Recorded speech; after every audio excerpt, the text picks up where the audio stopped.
sampai konsentrasi dengar ceramah. Ustaz mau dengar ceramahnya, selama ibu pegang HP pasti ibu tidak konsentrasi, yang ibu lihat handphone. Saya mau lihat Ustaz, gampang caranya, ini bersih gambarnya, suaranya jernih. Gimana caranya? Itu kan ada kameramen saya, direkam. Gimana caranya Ustaz? Putar di YouTube.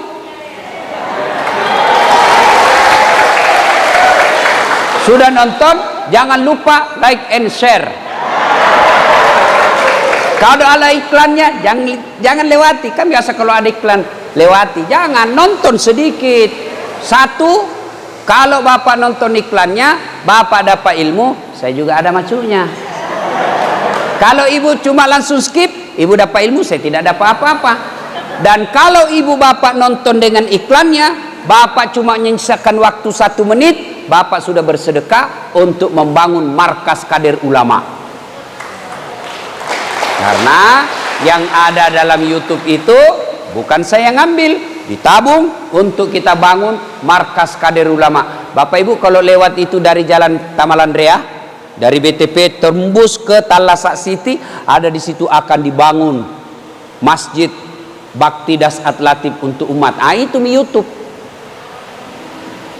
Bukan saya ngambil, bukan, saya cukup dari travel saya untuk hidup saya. Tapi dari mana? Ibu bapak, nanti kalau bikin markas kader ulama, bukan pesantren.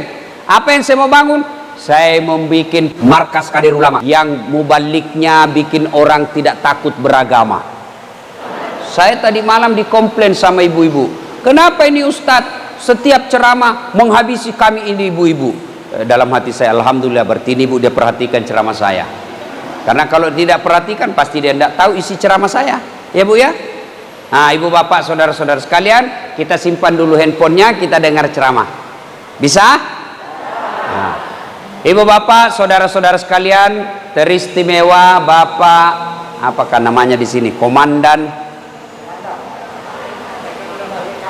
Ya itu. Ya. Insyaallah saya lihat pangkat kombes kalau polisi, kalau di sini berarti kolonel pak ya. Mudah-mudahan dirahmati dan dicintai Allah Subhanahu wa taala. Mohon maaf Pak, saya tidak bisa sebut nama Bapak satu demi satu, saya takut salah pangkat dan jabatan, maka insya Allah Allah mencintai Bapak.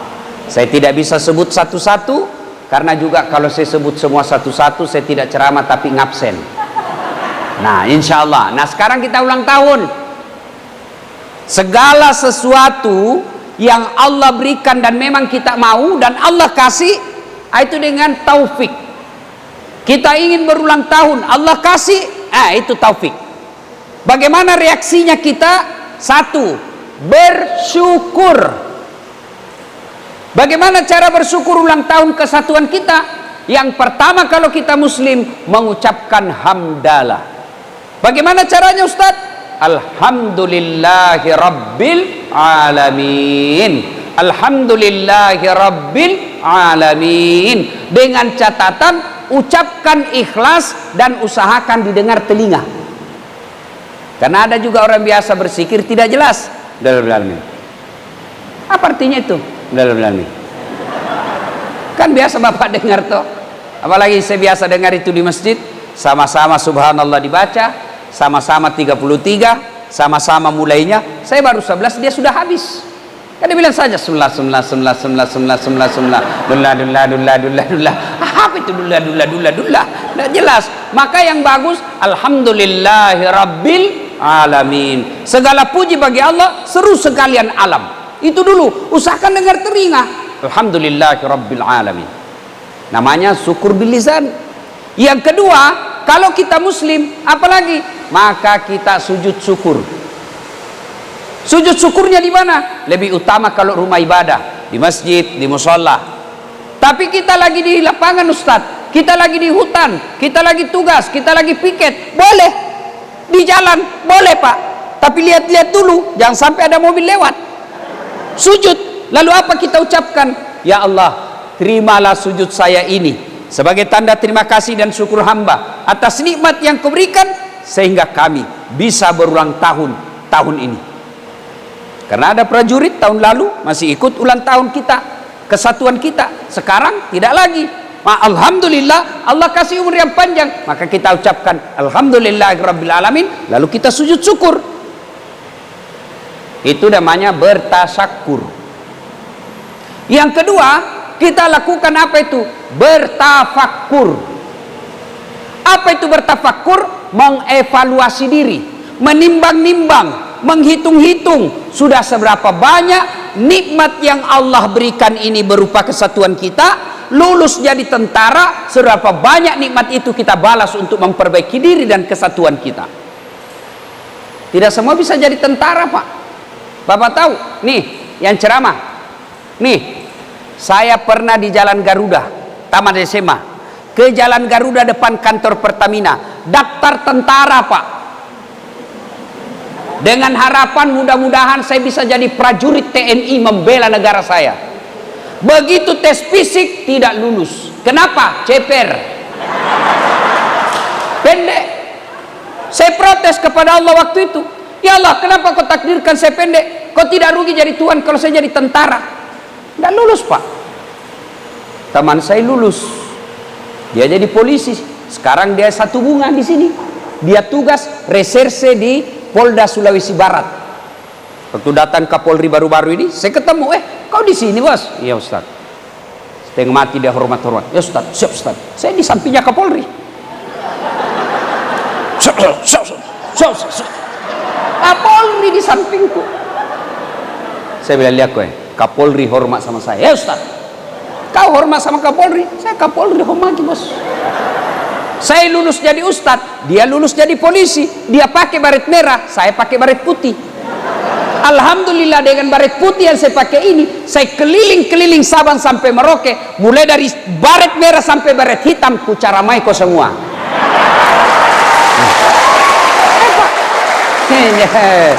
Ya, Pak.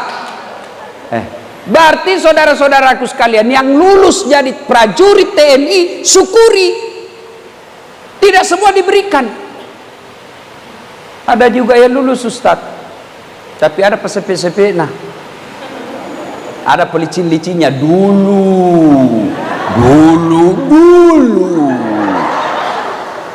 Sekarang tidak ada lagi.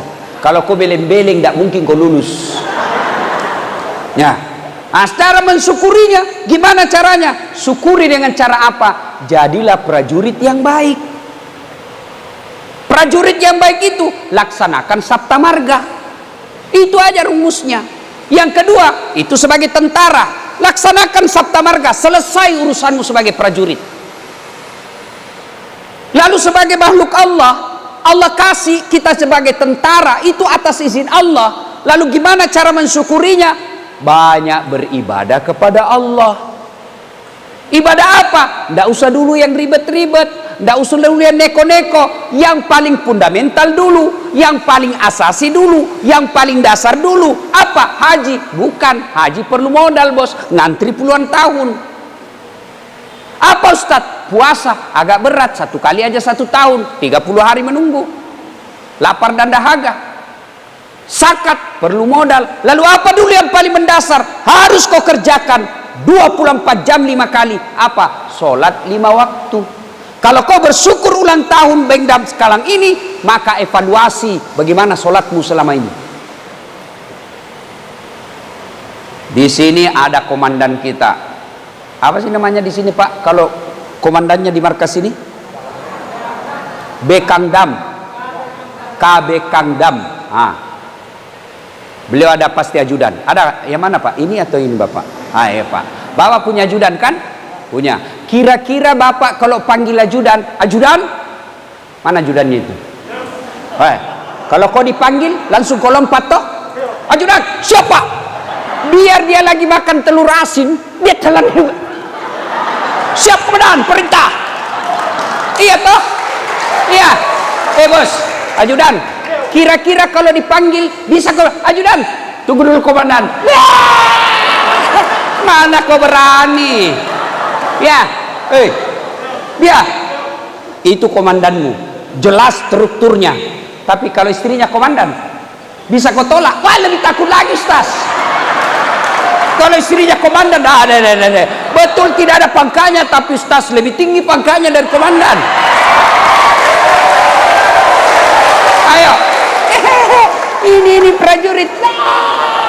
Mana ada yang tidak takut sama istrinya di sini?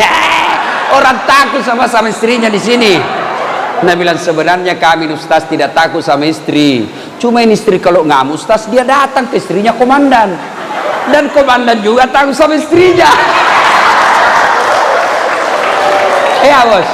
Nah ayo saudaraku para prajurit TNI. Nih ajudan. Berapa lama beliau di sini? Paling lama 2 tahun. Pindah lagi. Tapi begitu takutnya kita sama komandan kita. Mana ada prajurit dipanggil, ajudan, tunggu dulu komandan, sini cepat, bapak anda lihat saya sibuk. Diinjak kakimu bos. Padahal beliau ada pensiunnya, ada mutasinya, tapi begitu takutnya kita sama komandan. Lalu kenapa ketika Allah yang memanggil kita, tempat kita curhat sebagai orang beriman yang menjunjung sila pertama ketuhanan yang Maha Esa, kita sudah berikrar la ilaha illallah Muhammad Rasulullah, tidak Tuhan selain Allah, Tuhan semesta alam, tidak boleh disembah kecuali Allah. Lalu ketika kita dipanggil hayya 'alas shalah, hei prajurit, rumah tanggamu lagi masalah, sini saya selesaikan masalah rumah tanggamu. Hei, lagi banyak kreditmu, sini saya kasih kau bantuan kecil, saya selesaikan itu kreditmu. Maka Allah panggil hayya 'alal falah, sini kamu, saya selesaikan itu utangmu.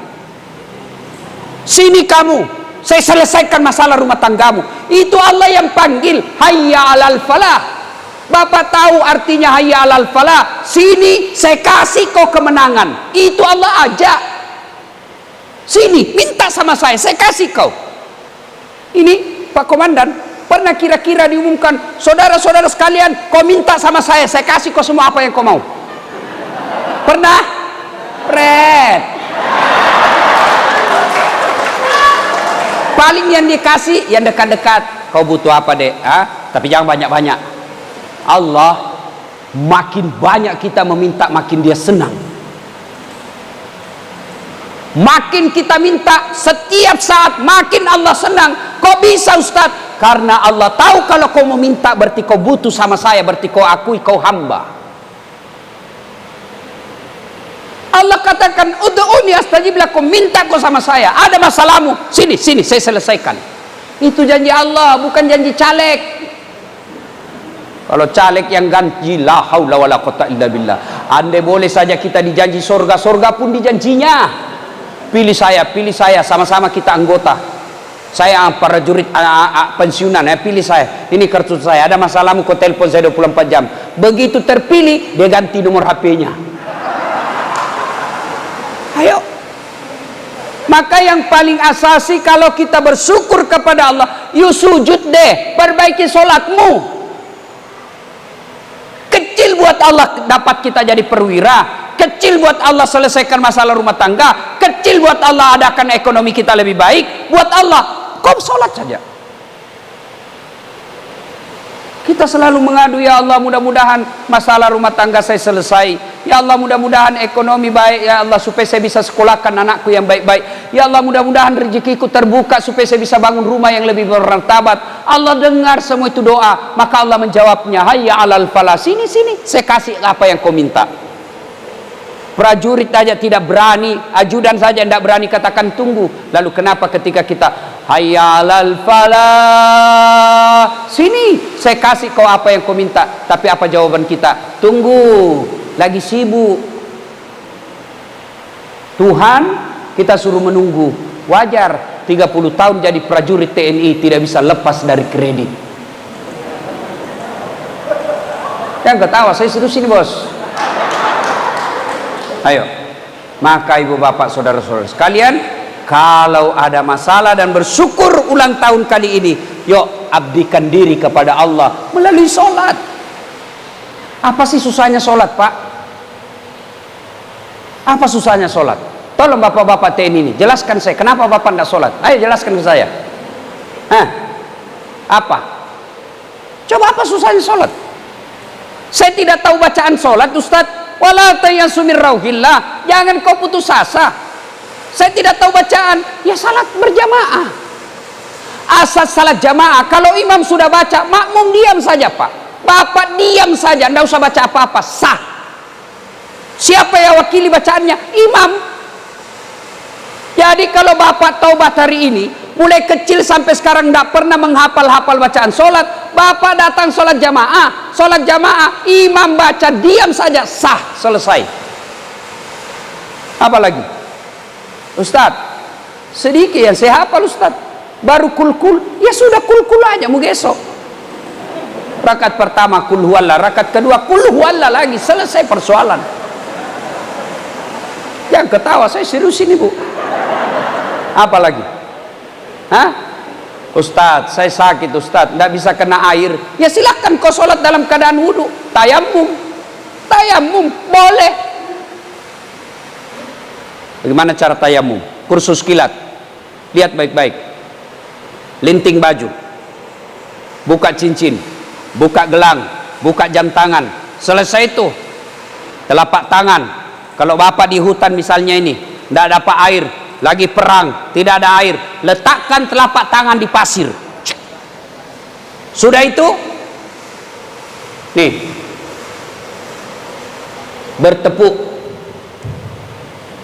Terima kasih, dari tadi saya sebenarnya mau suruh matikan itu, mengganggu suaranya, tapi saya tidak berani karena prajurit depan saya Pak. Alhamdulillah, terima kasih Bapak matikan. Masa tentara takut kepanasan, cemen lu men. Ya, nah sudah, letakkan telapak tangan di tanah pasir. Sudah itu, tepuk. Kenapa bertepuk? Jangan sampai ada pasir, bapak usap wajah kelilipan, bapak tidak jadi sholat. Tidak jadi sholat Pak, jadi tepuk.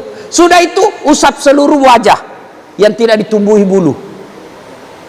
1 kali sudah sah, 3 kali lebih utama.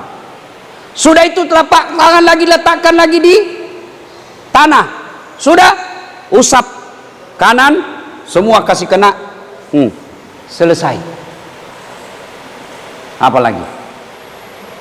Tapi kan saya di rumah sakit Ustaz, lagi sakit, kita tidak ketemu tanah. Allah kasih keringanan, dinding yang kau sapu.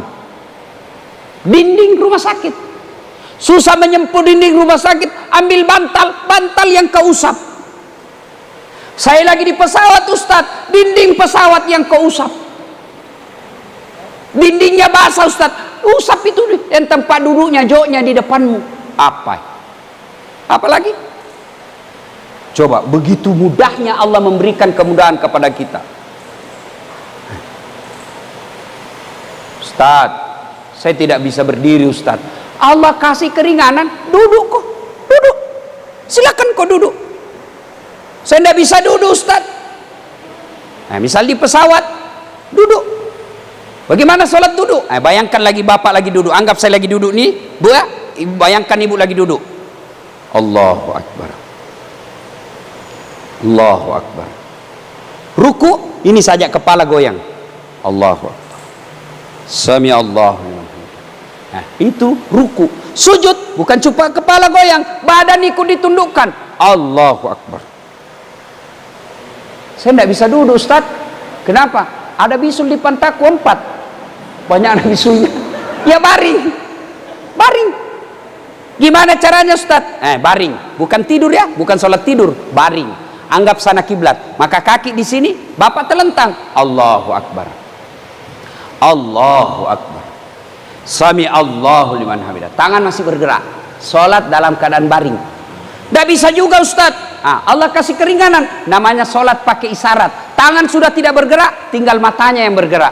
Allahu Akbar, Allahu Akbar, Sami Allahu liman. Jangan ketawa, serius kayak ini Bu. Diajari sholat dan ketawa iki. Memangnya saya stand up komedi? Saya juga tidak bisa. Tidak bisa juga itu Ustaz. Ya sudah, namanya sholat dalam hati. Mata sudah tidak bergerak, bibir sudah tidak bergerak, semua dibaca dalam hati. Bayangkan lagi ruku, baca doa ruku. Bayangkan lagi sujud, baca doa sujud. Bayangkan lagi duduk di antara 2 sujud, baca duduk di antara 2 sujud. Selesai. Tidak juga bisa begitu Ustaz, sholat dalam hati. Gampang, ambil kain putih, bungkus, bawa dikubur. Selesai persoalanmu. Nah, ibu bapak, saudara-saudara sekalian, bersyukur kalau kalian muslim, sempurnakan ibadah. Yang berikutnya, cara bersyukurnya adalah memperbaiki hablum minan nas, hubungan kepada sesama manusia. Kalau bersyukur kepada Allah, mari menyempurnakan hubungan kita kepada sesama manusia. Kepada siapa? Yang pertama dan utama kepada istri. Dengar bapak-bapak prajurit, kalau bapak bersyukur ulang tahun kali ini, muliakan istri. Karena kita bisa bekerja dengan baik karena ada istri yang ngurus kita. Nih Dasat Latif, bapak pikir saya yang hebat? Tidak. Siapa yang hebat? Karena istri saya kasih saya tenang. Bayangkan kalau istri kasih kacau saya lagi bikin konsep, dia kasih nangis anaknya, ganggu bapakmu, ganggu, tarik itu kertasnya, mana bisa konsentrasi. Saya mau pergi ceramah, konsep sudah jadi, ayat dan hadis sudah lengkap, bagus naskahnya, saya simpan di jas. Kalau dia marah, dia curi saya punya naskah. Sampai di lokasi, Allah Subhanahu wa taala berfirman, Allah, dia kerjai lagi saya istriku ini. Coba Pak, kalau istri protes, mana bisa kita kerja dengan tenang kalau istri tidak bantu kita? Kita sudah sampai di tempat tugas, istri menelpon, cepat kau pulang, anakmu ini nakal betul, cepat kau pulang. Saya punya anak. Maha benar Allah ketika berfirman, anak adalah mengambil jiwa kita. Saya kalau istri saya sakit Pak, tidak terlalu terpengaruh saya punya jiwa. Tapi ketika anak dibilang sakit, rasanya saya mau langsung pulang. Dan siapa yang ngurus anak kita? Nih istri. Maka kalau bapak bersyukur dengan pekerjaan di sini, muliakan istrimu. Pulang, belikan cincin. Jangan juga mengharap emas. Yang penting cincin. Baru setelah kasih cincin bilang, Mam, salam apa ini Bu? Hah? Nah itu, percaya mau dapat ini harus ada begini. Tidak ada begini, tidak ada begini. Maka muliakan istri. Ulang tahun bersyukurnya adalah muliakan istri. Pak, dengar ini bapak-bapak. Lihat itu istri kita. Lihat. Masih ingat waktu menikah? Masih? Siapa yang hamil melahirkan istri kita? Siapa? Siapa yang melahirkan? Dari kandungannya siapa? Ibunya. Siapa yang melahirkan? Ibunya. Siapa yang susui? Ibunya. Siapa yang didik dia halal haram? Ibunya. Siapa yang ngajari jalan? Ibunya. Siapa yang sekolahkan dia? Ibunya. Lalu baru kenal dengan seorang lelaki, baru 2 bulan taruh dekat, dinikahi. Dan siapa yang diikuti istri kita? Siapa? Suaminya. Dia tinggalkan bapaknya di kampung, dia tinggalkan ibunya yang lagi sakit, dia telepon ibunya sambil menangis, maafkan saya tidak bisa balik kampung, suami saya lagi tugas, saya mau sekali ke kampung, tapi suami saya tidak bisa saya tinggal, maafkan saya. Apa kata ibunya? Tidak apa-apa nak, tidak apa-apa, yang penting kau baik sama suamimu. Coba, maka demi Allah ketika kau hianati istrimu, kau sakiti perasaannya, tidak mungkin baik rezekimu. Ini istri kita, dia tinggalkan keluarganya, dia tinggalkan tanah kelahirannya, dia tinggalkan saudara-saudaranya, pergi mengadu nasib dengan suaminya yang belum tentu suaminya hormat sama istrinya. Maka pantas ketika Nabi mengatakan, bukan bagian dari umatku suami yang tidak tahu memuliakan istrinya. Kalau bapak bersyukur ulang tahun kali ini, muliakan istri. Kembali nanti, sayang, maafkan saya hilap selama ini. Ternyata kamu luar biasa peranmu dalam memuliakan saya. Kan biasa kita laki-laki ngomongnya ngawur, merasa apa loh, saya yang cari duit, saya setengah mati menghidupi, kamu ndak punya ngapa. Bapak kalau gaji istri Bapak tidak bisa bayar itu sebagai tentara. Berapa gaji paling mahal di sini? Anggaplah 10 juta. Tidak cukup membayar istri. Ayo, contoh, berapa biaya cleaning service 1 tahun, 1 bulan, 1 bulan? Berapa gaji cleaning service kalau UMR di Makassar minimal 2 juta?